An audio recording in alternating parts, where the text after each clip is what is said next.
Hey, how's it going, everybody? Lawler here, as always, with the latest RLCS roster information. As always, if you guys want to stay up to date, easy ways to do so. Consider hitting subscribe, turn on notifications, all the stuff down below. Again, we are slowly but surely climbing. It is greatly appreciated for all the continued support as this chaotic offseason continues to go. That being said, easiest way to do so, check out the description down below where all the socials can be found, whether it be in our document that is linked there or checking out those links already. Again, this is updated as frequently as I can in between my free time, but everything is there. We'll eventually have the official rosters once things get officially confirmed, locked in and stuff. And then we track it. We give you guys international rankings, our power rankings, all that stuff, our top 25 lists, a lot of stuff in this document. It is free for all you guys to use. Use it as a resource. There's even some people already using it right now. So that being said, first thing to talk about today, we're going to do the big boy one because it's a lot to it, a lot of moving parts. We've been talking about this in our very poorly made MS Paint kind of line being drawn thing. But the biggest one is the leftover type situation. We knew that this was pretty much coming together. SSG even kind of teased at it. This is not officially confirmed, but you can pretty much feel extremely confident that this is going to be the one. This is kind of the leftover pieces with the most high profile talent. And we alluded to this yesterday as well. We assumed, hey, Reveal, in my opinion, best player on the team. What was Space Station? Reveal is a positional mastermind, and the more confident he goes, the more aggressive he makes his decision, the better and better he's going to get. He's at that point now. Reveal is, and was, in my opinion, the best player on the team. A lot of talent, obviously, when you talk about the original Snowman roster. But now that the pieces around him have either been picked up between Kofor, Scribble's retiring, and otherwise, you kind of have to look at what is left available. And just as a blanket statement, this offseason's been really weird. A lot of teams, whether it be this week / next week, are locking in their teams without doing scrims, without doing tryouts, without doing practice, even though that's normally the case. The current state of things has been like a domino falls. Oh, shoot, people are moving. We have to make a decision before it's too late. And instead of taking the proper caution and concern to see what's the chemistry like, how do things play, do we like the way it looks, people are just like, dude, players are getting picked up quick, and if we don't move quick, we're also going to be picking up leftovers and not giving a proper chance. Because of that, we've seen some pretty solid teams. Obviously, you guys know Energy at the top. We talked about the new Shopify yesterday, which looks like it's going to be pretty dang talented.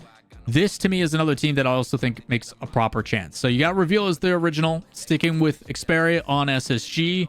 Chronic being the last and odd man out, even though I think like Chronic doesn't get enough love. The dude's got great captain qualities, very vocal leader, especially in the communication department, and just, again, stupid talented. So Chronic coming in over from the Ultimates, and then Diaz from Complexity. I can tell you Diaz was looking at a lot of international stuff. He was open to playing and trying everything. But the benefit to this one is that he does get to stay in North America, something that he is familiar with. And I think he's supported by a much more supportive team. Language barrier is not an issue. Xperia does and can speak fluently with him as well in his native tongue, so that's pretty dope. A little bit of interest in that, but I do think this is going to be the most supportive team Diaz has had. And no disrespect towards like CRR and stuff. Obviously, the guy's there, but Xperia tries to run a pretty tight ship, and I think this will be a good home for Diaz. This is a prove-it year, though, for Diaz. Diaz now has no excuses. He's got to show up and be very, very impactful. I think when you're being supported by Reveal, pretty easy to do that. So I'm excited to watch this roster cook. If Reveal starts becoming more of like a Drawley, Monkey Moon, Rise-esque type second in rotation player, hopefully he doesn't cheat too hard on that, but he gives a little bit of space, but is your support player. I think, again, you're going to see someone like Reveal potentially become like another apparently Jack, where like, dude, this guy has all the intangibles. He's in the right place. He will set you up. He'll make you look good. And can really be what is that glue that holds the team together. I'm very excited to see this team move forward. I think it's a great group of kids. And shout outs to Chronic in particular, because he's a Packers fan. Go Pack Go.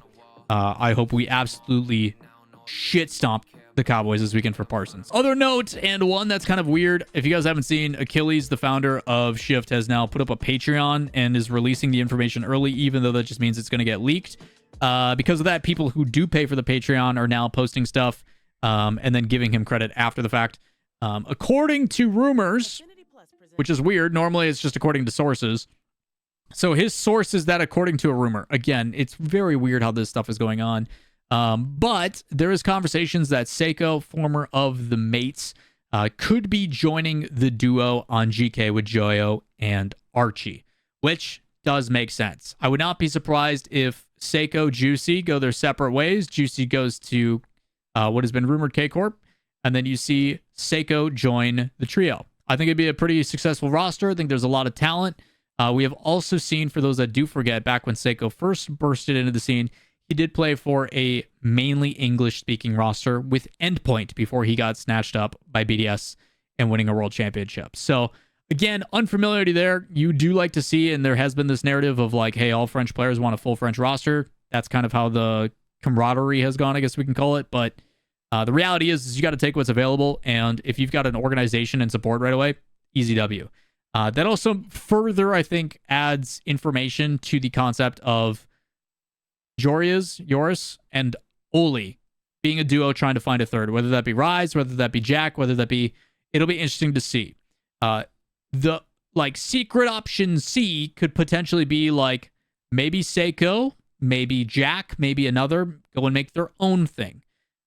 There is a lot of moving parts. We were talking a little bit earlier on stream, and this is a little bit off the cuff and off the kind of path that we were on.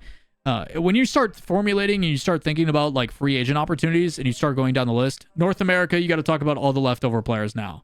You're looking at Com, Talk, 5UP, Creams, Hockey, a lot of the collegiate guys that have come over. You're talking about the Omelet team with Lion Blaze and crew. You've got Eris, Aqua, Eva. Like, there's a lot of teams that are going to start to build in that tier that's just slightly below compared to like the mainstay immediately signed teams. And all of those teams you can then throw in. We don't know what's going on with Gen G. You don't know what's happening with Reddles. You don't know what's happening with Wavy. You don't know what's happening with the previous rosters. You don't know what's happening with Two Piece. All of those teams are going to try to make like one more super team that becomes that fourth place team. And you're going to see like 3 or 4 of those teams all fight for that last spot. That is the expectation. So I'm a firm believer. Same thing applies then in Europe. You look at all the kind of leftover pieces. There's obviously one more sought after. I will say Jack right now seems to be that like puzzle piece for EU where he's like, hey, I've got all the tryouts in the world. Where do I want to go? And then you're trying to figure out what happens below that, which will be very interesting and are going to be some last minute kind of pickups as they all panic and go, shoot, I'm out of options. What do I do? So we're going to see a regression in the first split. I think we're going to see a lot of rosters take a step back because they don't have the appropriate time to try and test, see chemistry, build play styles, all that kind of stuff. It is going to be a shoot, we locked, now we got to get into form and be ready to go for November 14th. It's going to be pretty chaotic, and that's across the world, especially with all the import changes and everything else. It'll be a very interesting split one, which means it's anybody's game because the best performers in the first split, I mean, shoot, you set yourself up for the rest of the season, and even more so in just the very first open. Chance to go to that kickoff tournament and a chance to automatically guarantee yourself a major spot. Energy and the team staying the same, giving themselves a pretty good chance. Either way, that's what I got for roster stuff for you all today. We'll have a heck of a lot more. Obviously, I would like to have more for you guys, but I am not here to leak information as there is some pretty interesting things happening. Some whisperings about maybe some international transfers to OCE, maybe one sticking around, maybe some new ones being enticed. We'll have to wait and see. Either way, as I get more information that is being made public, you best believe we'll talk and kind of theory craft about it. And if you guys want to join us live while we do that, stop by the stream, twitch.tv/Lawler. All the links down below, or check out that roster document. All the links up top. Make sure you guys go follow and support those. But that's it for me. We'll see you in the next one. Peace.